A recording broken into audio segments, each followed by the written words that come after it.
We've defined culture over the last couple of weeks, couple of Wednesday nights that we've been together. And what we've done is we've taken a look at an ancient culture via the story of the prodigal son. And tonight, we're going to go through some scripture, and we're going to look at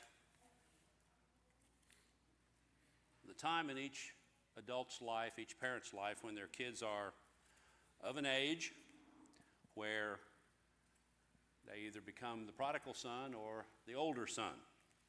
I guess those are the two choices. Teenagers, when they grow up, somehow get a mind of their own. And that mind is, is influenced by, in their formative years, by their parents, by the church, hopefully. They're raised in a Christian family. But when they hit that age where they're out on their own, that's where the wheels could come off.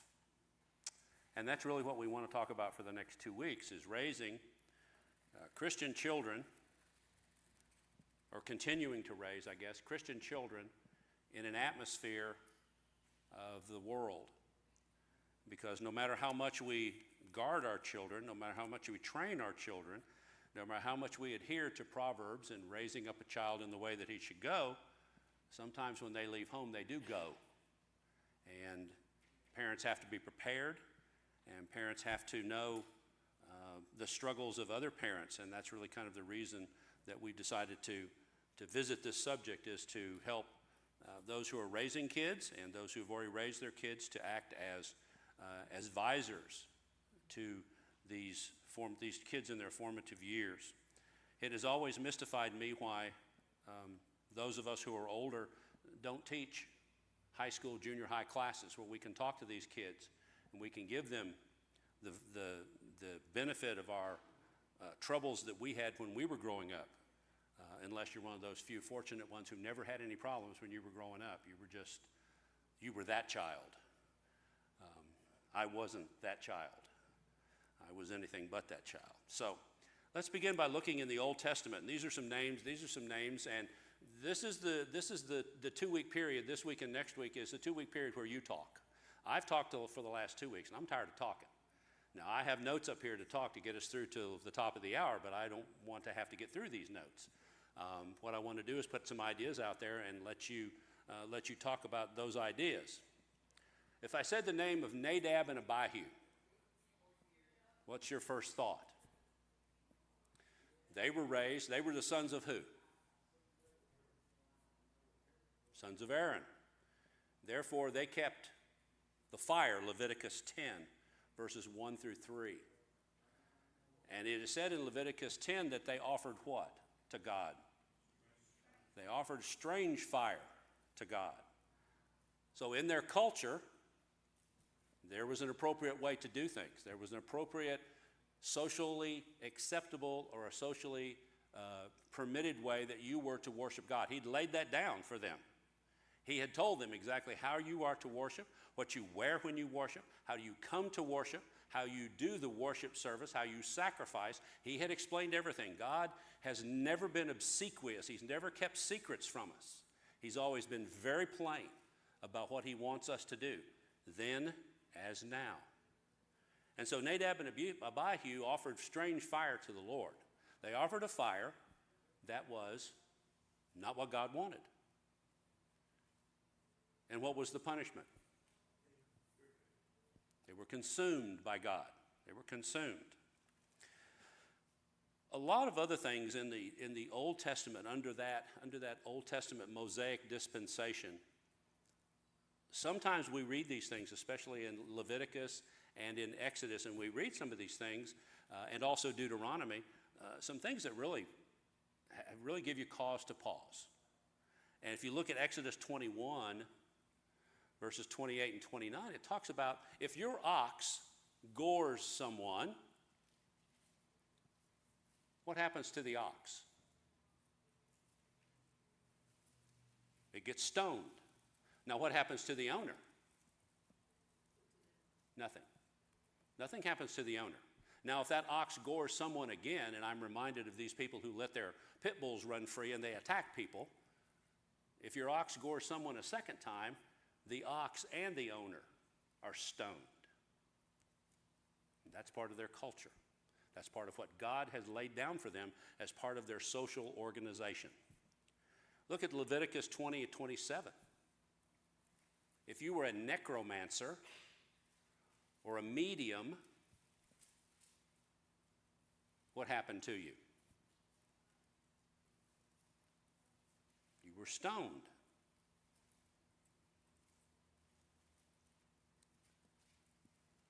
Look at Leviticus 24. We'll call this one up. Leviticus 24.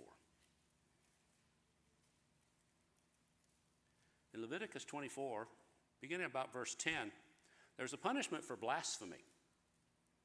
Now, someone define blasphemy for me. What is blasphemy?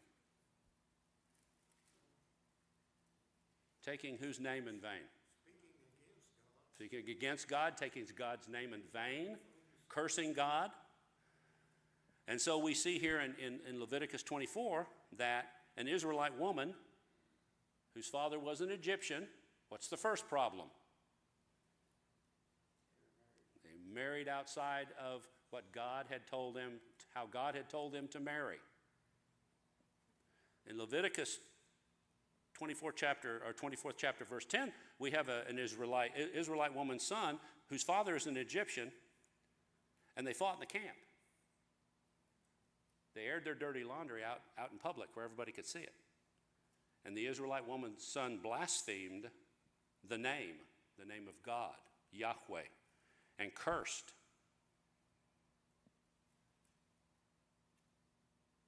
Verse 14 is the verdict. Let all the congregation stone him.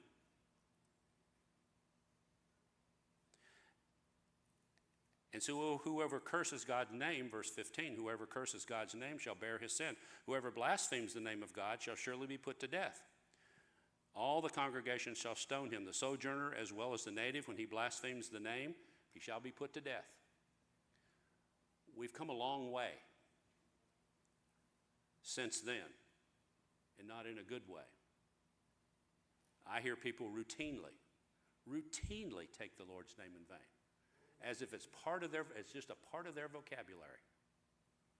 And I hope that's not a sin that you wrestle with. I hope it's not. My favorite, however, is Deuteronomy 21:18 through 21. You have a rebellious child. You have a rebellious child. The law says that you take that child out to the city gates where the elders sit and tell the elders that you have a rebellious child, and they stone him to death.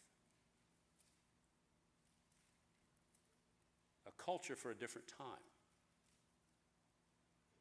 A strict culture. The prodigal son was another example of that strict culture. But now let's switch to cultural change for just a moment. Let's look at some cultural change from the Old Testament to the New Testament. That period in between, that testimonial picture, that period between the testaments, between the Old and the New.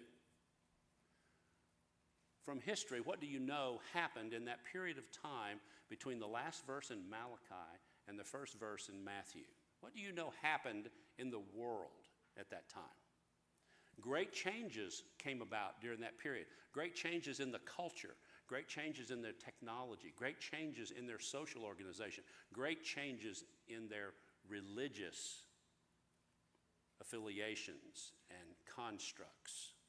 So what happened? Anybody have one? I have five. Well, I have six. No, I have five. I have five. When Ezra came back, he established a very strict interpretation of the law. Okay. Made sure that they got rid of their wives that weren't Hebrews. Okay. And from Ezra, probably some think that the Pharisees as a result of that? Okay. That was one of the things that led to that, that period in time. There became sects that had never been seen before. S-E-C-T-S, not X-E-S-E, not sexes, sects, S-E-C-T-S. There were sects that developed that had never been in the Old Testament. You read in the New Testament of sects that you never see in the Old Testament. Can you name a couple of them, 3 of them, 2 of them, any of them? The Pharisees, the Sadducees, okay? The Essenes, they were another group that came about. They came about in order to more distinctly, according to Ezra and Nehemiah, to more distinctly interpret the scriptures. So the synagogue, which you don't ever read about, you read about the temple, but you don't ever read about synagogues. Synagogues also came about in this intertestamental period between the Old Testament and the New. One of the main things that happened during this period in time between the Testaments is that Alexander the Greek conquered the known world. And he brought with him a very Hellenistic or a Greek interpretation. Greek became the language it was the lingua franca. It was the language that everybody spoke. Everybody spoke Greek. Philosophers, culture, language, all came from this Hellenization. And it deeply influenced the culture that Jesus came into when he was born. It was deeply influenced. How were they able to travel as much as they were able to travel in the New Testament as opposed to in the Old Testament? It was because of the Romans. The Romans had built roads. They had built aqueducts. They had built buildings. They had changed the socio-political landscape such that when Jesus came, all of these things were possible. The Bible even talks about the fact that Jesus came at the exact right moment. He came at the right time. And when he came at the right time, it was in part because of all of these things that had occurred. Now, one that not many people think about is the Maccabean rebellion. During this time between the Testaments, there was the Maccabean revolt. It was a Jewish rebellion against the Greek oppression, and there could be a whole class taught on that. But if you are interested in the Maccabean revolt, you can read about that. But again, social organization and religion are clashing in these things. The social organization of the Greeks and the religion of the Jews clashes. It reinforced the Jewish identity as a separate people. It also stiffened their backs with regard to outside influences that came into the Jewish world. They took a fresh perspective on foreigners and people that would come into their country. And finally, I put down language and communication. Again, Greek was the lingua franca. The spread of the New Testament was written in Greek. It became to such a point as everybody could read, and in most instances write. So we have this picture of an Old Testament culture and between the Testaments culture. Now we just shortly move to the New Testament. What is the one story that's told in the book of Acts that lends itself most to a cultural dynamic, if you will? Somebody that did something that they weren't supposed to do. Bought a piece of land, set aside part of it, told the apostles they'd sold it all. Are we getting warm? What do you think? Ananias and Sapphira, Acts 5. So this was a very early example of Christians doing something they shouldn't do. They had told the apostles that they were going to give them full value for this land. And they kept back part of the money and said, no, this is the full value for the land. And both of them, as you remember, dropped dead. What we look at is mankind's changes in social organization, in religion, and technology over time. And that's really what we're going to spend the rest of the time talking about. So we'll move up to the modern day, and we'll come back. If you would be turning to Ephesians 4, we're going to spend the lion's share of our time probably next week, and as much as we can get to today. But just put your finger in that, and we'll come back to it. There is a book that I would like to recommend that you read if you haven't already read it. It should be, as far as I'm concerned, it should be in everyone's library. It's a book by Phil Sanders, and it's called Adrift: The Church in the Postmodern Generation. And I see heads nodding, so there are some people in here who have read this. It's a wonderful book. He talks about the fact, and I've used a few of his quotes tonight in putting this lesson together. He talks about churches today or in the religious world, churches having no rudder. And a rudder gives a boat the ability to do what? To go somewhere. And with the postmodernists, the phrase that's most often used is, well, your religion is good for you, but that's not really good for me. And churches and preachers, not only within the church, but outside of the church primarily, have taken this, and they've taken it and run with it. They have really taken free will and taken it out to the most extreme degree.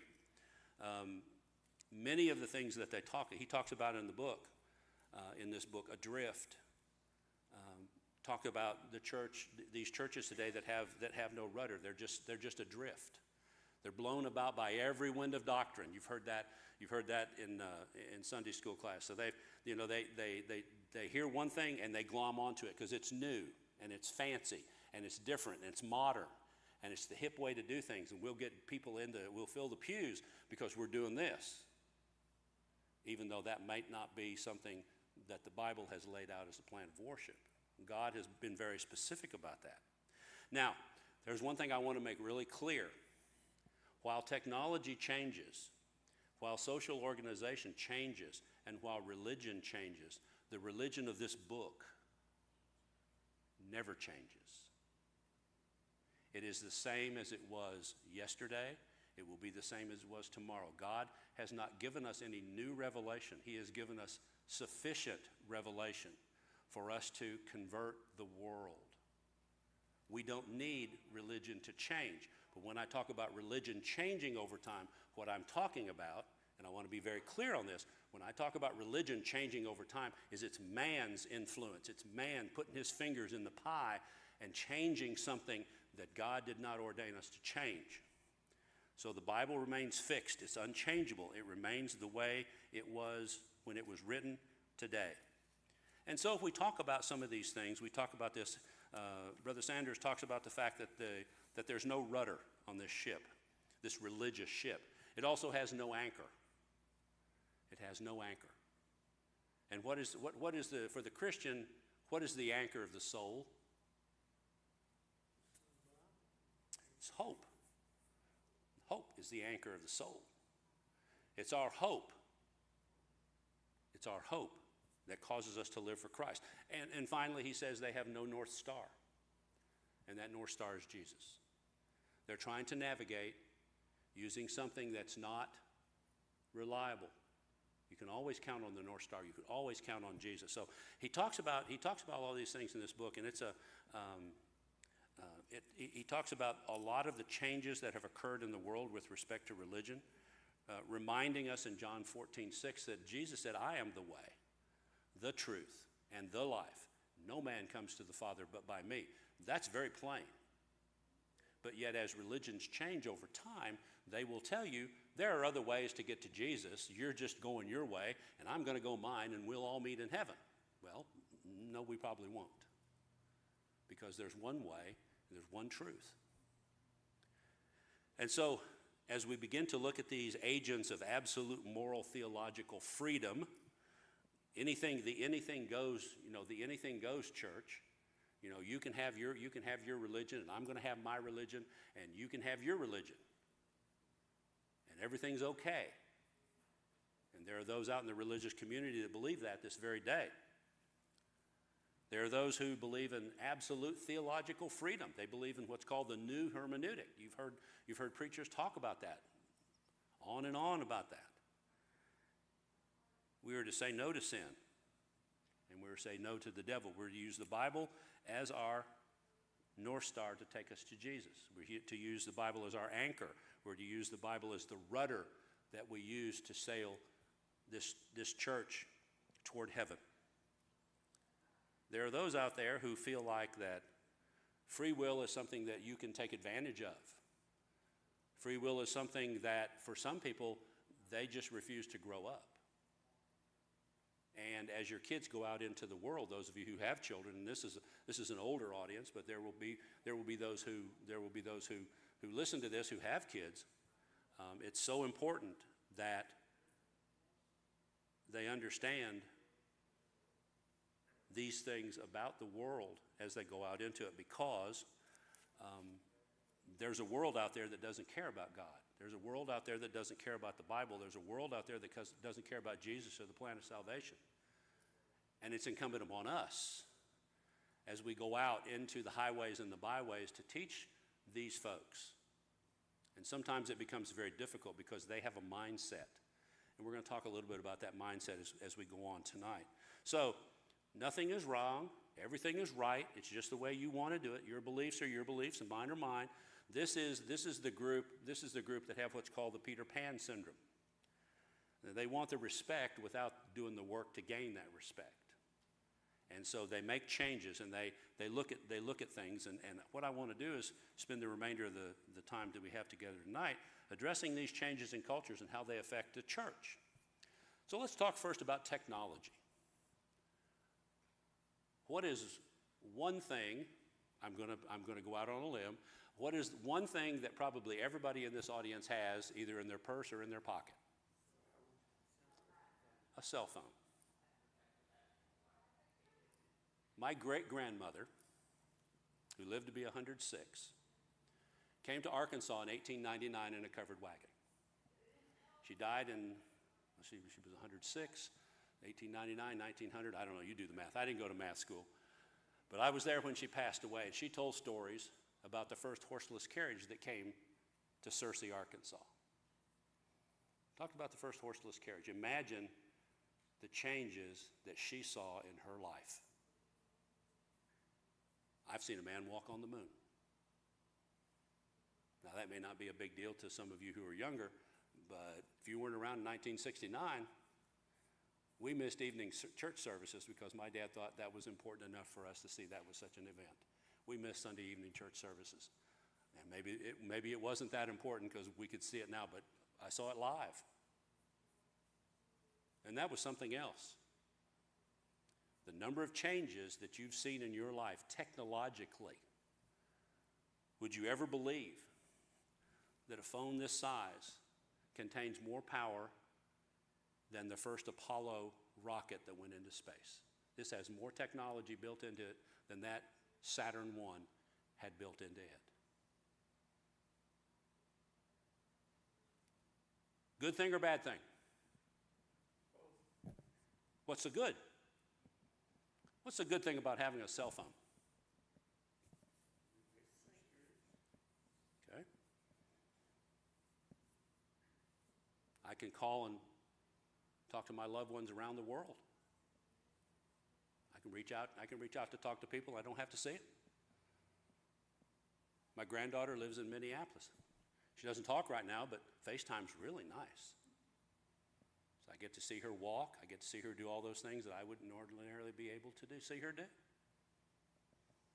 What's the bad? What's the bad?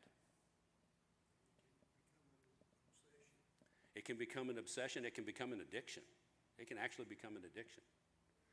I have sat in this congregation service at Lehman Avenue and at here. And I've sat in the back of the auditorium and I've watched people play games all during church service. Now, I'm not going to point any names out, but they do it. I'm not sure if that's worshiping God in spirit and truth. They have to decide that for themselves. Well, what the internet?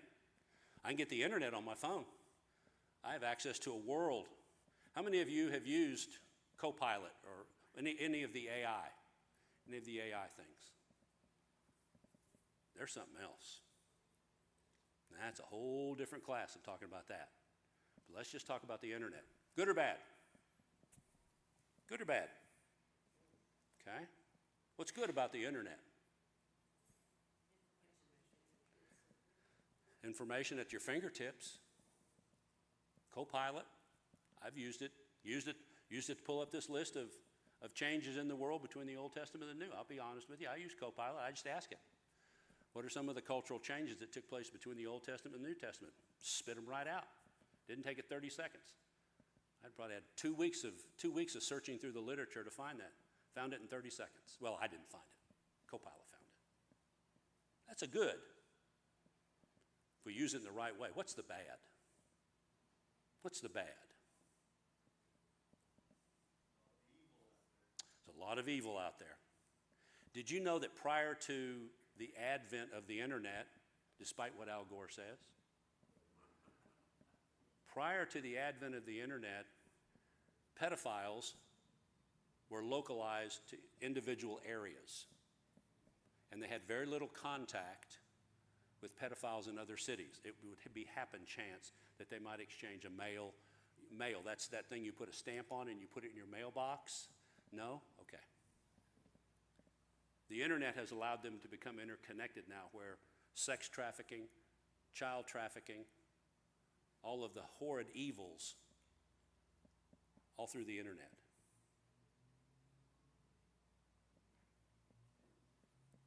Technology. It changes faster than the other two. What about science? It's allowed us to look into the depths of space. Have you seen some of the pictures from Hubble up against some of the pictures from the Webb telescope? Go home and look up the Webb telescope and look at some of the astounding pictures that display God's glory in all of its magnificence. It will give you chills in places you didn't know you could get chills. It's absolutely phenomenal. Science has also given us evolution, to such an extent now that evolution has become a god to some people. They worship evolution. They worship the tenets of evolution, even though it's still just a theory. Some people take it as gospel. What about the automobile? That's a technological wonder. Cars that drive themselves. Cars that fly. Just around the corner. Just around the corner. What have we been able to use the car to do? And you could use airplanes as the thing. What have we been able to do with automobiles and cars and the technology we've been given as Christians? What have we been able to do? We've been able to spread the gospel like we've never been able to spread it before. Look at the budget that we have for this congregation. How much of that is spent on ministers and missionaries in other lands? And you can get on an airplane and go see them. Some places you can drive. Here within the United States, you can drive to see them and worship with them. Technology is a wonderful thing. But how do we address these to our children as they get to this age where they're going to be exposed more and more and more to the world? Because you just can't put a leash on them and carry them around. They're going to develop their own minds. They're going to develop their own thoughts. They're going to develop their own plans of action once they get out of your house. And as we learned in our first 4 lessons, to raise up a child in the way that he should go is so important for that after period until they get old and will not depart from it.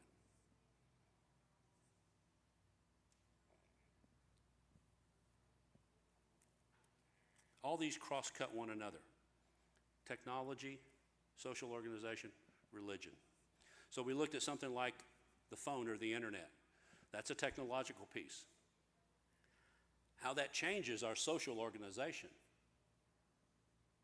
is nothing less than profound. How many of you remember a time when there was no social media? I know I do. You had to write a letter, or you had to pick up a phone. And maybe that phone was on a party line. And maybe there was somebody talking on the party line. You couldn't get out. You had to wait.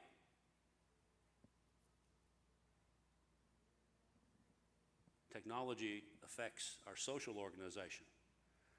Technology affects our religion. It allows us to spread the gospel in ways that we've never been able to do before. So let's look at social organization. Social organization. What are we talking about with regard to social organization? Remembering that all three cross-cut one another. Social media, I already mentioned that. That's a thread that runs through all of our societal. Someone asked me the other day, well, are you active on social media? I said, no, I'm not. When I was working, I was on LinkedIn, and if you know what LinkedIn, that's for business people. A lot of people make it a political platform, but it's supposed to be just a business. But even the social media has crept into LinkedIn, where people are offering opinions on things and getting requests and getting likes, and that's what they live for. They live for those likes. It's like heroin. They need that like. They need to be appreciated. They need to be wanted. They need to be loved. They need to be thought well of.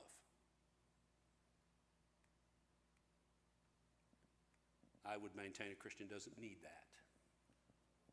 Is social organization bad? It's like everything else. It has good aspects. It has bad aspects. Good aspects, it can get you a better paying job. Bad aspects, it can ruin you should someone decide to say something or publish something that you supposedly did. I read a recent story about a girl who's she was a college girl, and a rumor started in her sorority, something very bad about her. And it ruined her. She had to leave school. Her life's ruined. The internet, we talked about that already. This is the one subject where I stop teaching and I start meddling. Fashion. You know where I'm going. I've seen people come to church.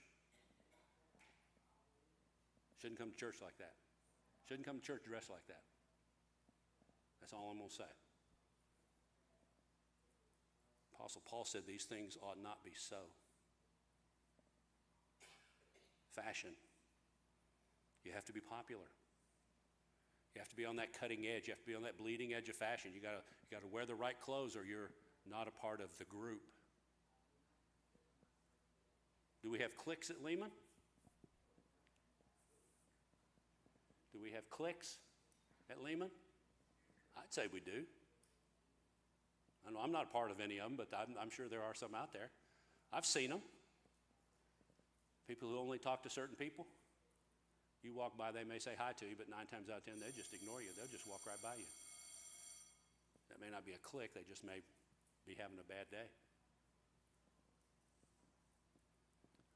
Instrumental music. Crosscuts our social organization. Technology goes right into our religion. Goes right into their religion. What do you come to church for? Worship or entertainment? There are those who say there's nothing wrong with instrumental music. Oh, we don't have the time to talk about that tonight. 1 Samuel 8 and 20. 1 Samuel chapter 8, verse 20. The people wanted a king. Why'd they want a king? So they'd be like everybody else. That's what the world is full of today. People who want a king. They want to be just like everybody else. They'll spend their last dime to be like everybody else. It's called fashionable Christianity. It's those who want to live on the cutting edge. They want to have the best stuff. I don't know how you felt. I don't know how you felt. And I'll just say my piece, and this is how I felt. When we were at Lehman, and I went to the elders and I told them, just told them as as frankly as I could. I don't like those songs coming up on the screen. Is it not scriptural? No. It's a matter of what? It's a matter of opinion. My opinion as a song leader at this congregation for over 20 years was, I don't like that. And I told the elders. And I never said another word about it. And there have been other things that I've talked to the elders about. I always go to the elders because one of the things that God hates most is what? Those who sow discord among the brethren. Folks, don't ever do that. Go to an elder, talk to an elder. Don't be a gossip. Don't be a poop starter. If you have a problem, go to the elders. It's something you'll like. That's what I did. I didn't go around to 15 people and stir something up. I just basically said, I don't think that's right. And that's because I'm old-fashioned. A song leader ought to lead songs. And I think people ought to use their songbooks. Most of the people now don't even know what a songbook is. You ask them to reach under the thing and get a songbook. They don't even know what they're getting out. That's just me. What does it profit a man if he gains the whole world culturally and loses his very soul? Paul tells us in Romans 12 that we're not to be conformed to this world. And that goes for our children. Our children are not to be conformed to this world, but to be transformed by the renewing of our minds, that you may prove what the will of God is, that which is acceptable, good, and perfect. Are we perfect Christians? No, we're not. But we're trying to be transformed by the Word. Communication experts tell us that in this lesson tonight, you will remember 7% of the words I spoke. You will remember 38% of my tone of voice. And you will remember 55% of my body language. If we only understand 7% of the words spoken, we can't very well argue people into heaven. We need to be meek, we need to be understanding, but we need to be firm when we talk about the Word of God. We can say the kindest words to someone, but if we speak them through clenched teeth, we're not going to have any effect on them. And we've got a world to save because time is short. We're not promised the next minute. We're on my watch. We're not even promised the next minute. But we are promised that that's the second bell. And so next week what we'll talk about, and I want you to think about this for a while, is please read Ephesians 4 and come prepared to have a discussion about what Paul talks about in Ephesians 4 with regard to the world, how we're supposed to conduct ourselves in the world, things that we need to pass on to our kids. And that will be my last session, and then we'll turn it over to Roger for the last 4 weeks of the class. Thank you very much for your time and your attention.